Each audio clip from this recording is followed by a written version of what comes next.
देखिए, मैं अब आपको बताता हूँ एक अलग तरह का राजयोग। देखिए, राजयोग ना अलग अलग तरह के हैं। एक राजयोग सूर्य पर रेखा चली गई, बुध पर रेखा चली गई, राजयोग होता है।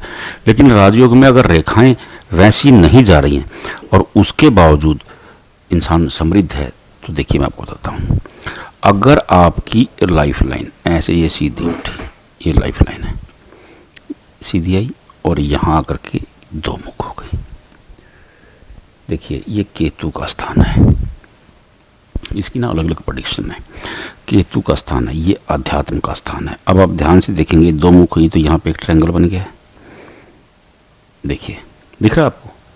दो मुख होगी तो यह ट्रायंगल बन जाएगा, स्वाभाविक है, क्योंकि मणिबंध रेखा आगे मिलेगी तो ट्रायंगल बन जाएगा। अब ट्रायंगल क्या है?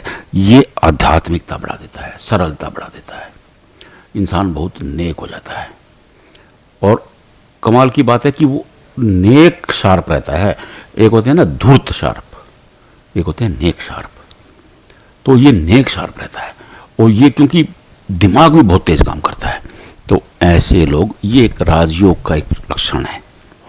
दूसरा, आपकी ये लक लाइन है, भाग्य रेखा, और यहां पर एक ट्रायंगल बन गया। देखिए, मैंने आपको पहले भी बताया था एक बार, भाग्य रेखा पे जहां भी ट्रायंगल बनता है वो इंसान की लाइफ का गोल्डन टाइम होता है। देखिए, यहां से शुरू हुई भाग्य रेखा, यहां आ गया 80, अब यहां पर मानो कि 52 या 55। अब 55 से इस बंदे का भाग्य चमक गया, क्योंकि आगे की जो ये रेखा है ना, ये रेखा ये बली हो जाती है। अगर जहां भी ट्रायंगल बनेगा लक लाइन पर, उसके आगे की जो लक लाइन है, आगे की जो उम्र बाकी है आपकी, वो बल्ले बल्ले गुजरेगी। देखिए, मैं ये नहीं कहता हूं कि आपको कष्ट नहीं आएगा। मान लो कि आगे जाकर के ऐसी रेखाएं कट कर रही हैं, ये उलझन क्रिएट करेंगी आपके साथ, ये आपको परेशान भी करेंगी, लेकिन आपका भाग्य बहुत बली रहेगा, क्योंकि भाग्य रेखा बहुत स्ट्रांग हो जाती है। अब भाग्य रेखा स्ट्रांग हो गई, ऐसे बंदे का 25 में तो भाग्योदय हो गया। क्या हो गया? भाग्योदय 25 की उम्र में ही भाग्योदय हो गया, 25 में ही, 24 में ही, अगर ये 30 के आसपास है तो 30 में हो गया। ये आप आंकलन कर ले। देखिए, मैंने आपको बता दिया, ये 0, ये 80, सीधी सीधी बात है। मैं बिल्कुल सिंपल केवल उद्देश्य यही है कि आप खुद समझ लो, आपको पता लग जाए कि क्या कहना चाह रहा है सामने वाला बंदा। आपके बिल्कुल एक एक पॉइंट में आपको इसलिए बताता हूं ताकि आपको समझ में आ जाए। अब दो योग हो गए। देखिए, एक ये ट्रायंगल हो गया 1, और ये 2 लक लाइन पर ऐसे आ गया। अब मैं तीसरा निशान आपको बताने जा रहा हूं, आप ध्यान से देखिएगा। अगर आपके बुध पर ऐसे फिश बन गई, अब ये क्या है? ये बुध की उंगली है और ये बुध का पर्वत है। बुध भाग्य है, बुध कारोबार हैं, बुध व्यापार हैं, बुध वाणी है, ये बुध के कारकत्व हैं। अब व्यापार में देखिए, फिश का मैंने आपको पहले बताया, फिश क्या करती है? 1 = 12। ये आपके व्यापार में आपकी जो छोटी सी दुकान है, उसका जो कारोबार है, उसमें अचानक से 12 गुना वृद्धि कर देगी और वो बड़ा शोरूम बन जाएगा। राजयोग होगा कि नहीं हो गया? बुध क्या है? धनी तो है। अब इसके पास ये रेखाएं, मान लो कि ये रेखाएं बनी हुई हैं, इन रेखाओं को धन रेखा तो कहा गया है हस्तरेखा शास्त्र में, क्योंकि बुध का स्थान है। बुध धन के भी कारक हैं, व्यापार के, कारोबार के, बिजनेस माइंडेड लोगों के हाथ में होती हैं ये रेखाएं। नौकरी पेशा बंदा होगा तो उसके हाथ में सीधी एक रेखा होगी, बात खत्म। तो ये जो रेखाएं होंगी ना, ये धन रेखाएं कहलाती हैं। अगर धन रेखाओं की जगह पे साथ में फिश बनी है, तो भाई साहब कहना ही क्या, ये 12 गुना उसमें वृद्धि कर देगी। और 12 गुना वृद्धि करने का मतलब है कि आप छा गए।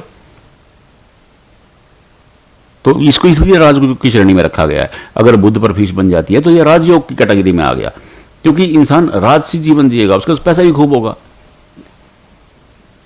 राजसी जीवन तो भैया पैसे से ही होगा। अब रक्षे वाले को कहें कि राजसी जीवन जी रहे, यार क्यों मजाक कर रहा है भाई। अब किसी लेबर क्लास को कहें, हाँ भाई तू तो राजा की तरह जी रहा है, अगले को तो गुस्सा आएगा, क्योंकि वो तो 2 रोटी कमाने के लिए दिन भर पसीना बहाता है भाई, दिन भर बदन तोड़ता है अपना। अब वो उनके बुध पे फिश थोड़ी है। हाँ, मैं ये कह सकता हूं कि किसी लेबर वाले बंदे की अगर हाथ में ली में बुध पर फिश बनी है तो वो एक दिन ऐसा काम करेगा कि उसके ऊपर पैसा बरसेगा। आपने देखा होगा कुछ लेबर वाले लेबर का काम करते करते ना ठेकेदार बन जाते हैं, और वो ठेकेदार ऐसे बनते हैं कि लोग उनके नाम से पहचानते हैं, उनके पास 100-150 आदमी काम करने लगते हैं। तो वही तो है ये फिश, वो कारोबारी खड़े हो जाते हैं। किसी ऑटो वाले ने एक ऑटो लिया, उसके अंदर फिश बनी हुई है, वो ऐसे 50 ऑटो खड़े कर देगा और किराए पे देगा। एक ऑटो का मिनिमम से किराया, मिनिमम से मेरे को पूरा पता नहीं है, लेकिन 500-600 रुपये तो होगा ही। तो उसके पास तो शाम को लाइन लगा करेगी, अपनी वर्कशॉप खोल लेगा, अपने ऑटो ठीक करके किराए पे देगा। तो वो हो गया ना राजयोग। राजयोग का मतलब खाली ये नहीं है कि इंसान बड़ा अफसर बनेगा।